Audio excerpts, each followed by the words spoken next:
I'm the hardest worker, and I got let go for budget cuts? I gave 5 years of my life to that firm. 5 years of late nights, skipped vacations, and endless coffee runs that kept me awake until dawn. My boss, Mark, loved to brag about how his campaigns landed clients worth millions. Except they weren't his, they were mine. Every big idea, every polished presentation, every midnight brainstorm session, my work, his credit. I swallowed it for years, telling myself I'd get my chance. But the chance never came. Instead, one Monday morning, Mark called me into his office. He had that smug, oily grin plastered on his face, the one he wore whenever he thought he was clever. He motioned for me to sit, then slid a thin stack of papers across his desk.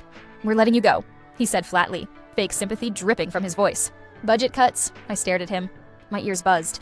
"Budget cuts? After everything I've done, he cut me off. It's not personal. You've been adequate, but this is business." 2 weeks later, scrolling through LinkedIn at 2 a.m., I saw the update. Mark promoted to senior director after landing the Turner account with his groundbreaking campaign.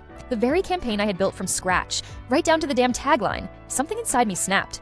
I didn't cry. I didn't text him some bitter message. I started planning. I still had friends in the industry, people who knew my work. Quietly, I reached out. I sent drafts of old files with my name clearly watermarked, shared timelines proving I had created everything long before Mark touched it. I didn't accuse him directly. I let the truth breathe on its own. Whispers began to spread. People started to wonder. At the same time, I interviewed. One connection led to another until I landed across the table from the CEO of a rival firm. They were hungry, aggressive, and they were chasing the same client Mark had just locked down, the Turners. When the CEO asked if I could deliver something bold, I didn't hesitate. I worked night after night, rebuilding the campaign from the ground up. My version was sharper, smarter, infused with details only I could know because I had created it in the first place. Pitch day came. I walked into the boardroom, dressed in the sharpest suit I owned, heart pounding but steady. I spoke like I had nothing left to lose. By the end, the room was silent, then erupted in applause.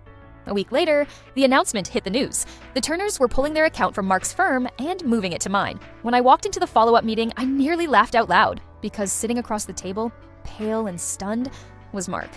His jaw tightened when he saw me, realization hitting like a truck. He couldn't even speak. I just smiled, slid my new business card across the table and said, "Guess the budget wasn't that tight after all." That moment, watching his empire crumble in front of him, was worth every late night I'd ever spent building his success. Because this time, I took it back. All of it.